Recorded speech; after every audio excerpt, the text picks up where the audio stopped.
In this video, first I will go through how I set up this line renderer tool, which allows a user or developer to draw and store their own font. Then I'll go over how I use Unity's built-in JsonUtility to turn the font data into JSON format to store in a text file for save and load purposes. Then I'll show how I use this font to animate text to appear hand-drawn in real time, while giving ideas for other options of displaying text with it. First, let's go through how I create the font. To draw the letters, I am using the touch draw method from my previous tutorial, but you can use any set of line renderer components. It helps to store a reference to your line renderers somewhere. I added a public static list of line renderers called drawn line renderers in my touch draw method and add every new one when made. This is my font creation interface. I've got a text component that displays the current letter to be drawn, a square to draw the letter in, centered in 0, 0, 0, and the button that stores the letter and goes to the next until it runs out of letters to create. Let's go to my handwritten font script in my handwritten font game object and take a look at our font data variables as well as our create font variables. First, I have a string array with all the letters I will store. Next, a dictionary will store each of these as a key and the corresponding letter data as their corresponding value. Letter data is a custom class that turns a list of line renderers into a list of vector3 arrays in an organized format that plays nice with Unity's built-in JsonUtility. More on that later. We also have an integer that keeps track of the current letter index for the letter we are writing. We will use this value to know which letter from our letters array we are storing when creating our font. And last, we have a reference to our UI text component. To use this, I added the namespace unity.ui at the top of the script. When creating the font, we start by setting our current letter index to 0 and setting the UI text to the letter at index 0 in our letters array. Since I mapped it to be so, when we press the next button, the store letter method is called. To avoid accidentally creating a line upon button press, in my touch draw method, I added some code that makes sure there is no button pressed before starting to draw a new line. In my store letter method, first I store a reference to the current letter by accessing our letters array at our current letter index. Next, I create a new letter data from our current drawn lines and add it to the letter dictionary with its corresponding current letter string as key. Let's take a look at the letter data custom class. This class has one field which is a list of lines, which line itself is a custom class, which contains one vector3 array, which are the points of the line. Our letter data constructor takes in a list of line renderers, and after creating a new list of lines, it populates it by going through all the line renderers, and for each of them, it first creates a vector3 array whose size matches the amount of positions the line renderer has. Then it gets the positions of the line renderer outputted to our new array.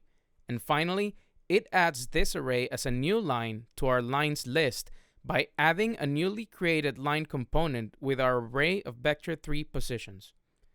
What our line renderer does is simply take the inputted vector3 array and assigns it to the line variable, which itself is an array of vector3.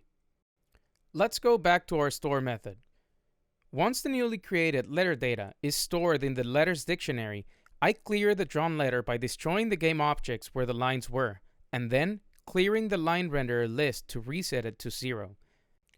Once that's done, I increase the current index by 1, and then check if there is still a letter to be drawn by making sure the new index is smaller than the letter's array length. If there is one, I display that letter on our interface to prompt the user to draw the next letter. If there are no more letters to create, I save the font. I wanted to use Unity's built-in JsonUtility for this tool, and just like it cannot represent a list of arrays, Unity's JsonUtility cannot represent a dictionary either. So how I chose to tackle this limitation was to create a custom class called fontData, which takes my dictionary and creates a list for its keys and a list for its values. Once that class is converted to a JSON string, I choose a file name for my text file that will store it. I then get its full path by adding application.persistentDataPath right before it. And then, using system.io namespace, I write my JSON string in my file. Then I finish off by setting an integer of 1 in my player pref's saved key. This could be any value really, since in my initialization, the way I'm checking if there's a saved file already is simply by checking if the saved key exists. If there is one, I load my font. If there isn't, I start the createFont method. To load my font, first I create a string with my file's name in its full data path. Then, using system.io, I check if the file exists. If it does, I populate my letter dictionary from the JSON string stored in the file. I do this by creating a font data instance and load its values from the saved JSON string. Next, I copy the font data's keys into my letters array. I save the keys as well as the values to make sure that they are always synced up. Next, I loop through my letter data list in my font data class and add each one to the letters dictionary at its corresponding place. To use my font, I have a write text coroutine that takes a string and a starting position in world coordinates. In this coroutine, first I create an integer I that will keep track of my current character in the string. Then I loop through every character in this string. In that loop, first I create a new string that's made up of just the one character in the place I of the string. And if the character is not an empty space, I set my drawing letter Boolean variable from write text variables to true and start animating my letter from its corresponding letter data in the letters dictionary with the position to draw it in being 1 unit to the right of the previous letter. Inside that loop, I have a loop that does nothing indefinitely until drawing letter becomes false again, which happens at the end of my animate letter coroutine. Once it is time to go to the next letter, I increase the integer I index by 1, so it jumps to the next character in the string to draw. If you want every letter to start getting drawn at the same time, just remove the indefinite nothing loop and the yield return null inside the loop, so that it doesn't wait for the next frame between starting new letters. Finally, let's take a look at my animate letter coroutine. Right off the start, I loop through all the lines in my letter data.lines. Remember that my letter data class is made up of a lines list which themselves are simply an array of vector 3 points. For each line inside the letter data lines list, I create a new game object from my line prefab in my resources folder at the given position. Then, I store a reference to its line renderer component and set its position count to 0, as well as creating an integer called pointIndex and starting it at 0. This will keep track of the vector 3 we are currently setting. To draw the line, I loop through all the vector 3 points in the current line and add them as a new position to the line renderer. We yield return null between each of them to have the code wait for the next frame between drawing each point, which simulates the hand-drawn effect. Once it's done writing the current line, it jumps to the next one until there are no more lines left in that letter data, at which point it turns drawing letter false to let the write text coroutine know it's time to draw the next letter.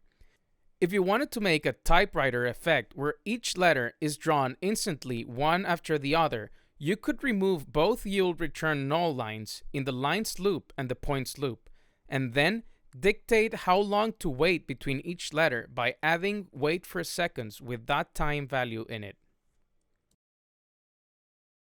I first thought of simply storing a list of arrays, but JsonUtility doesn't seem to support list of arrays, so my workaround was to store these as a serialized custom class per array instead, which worked fine.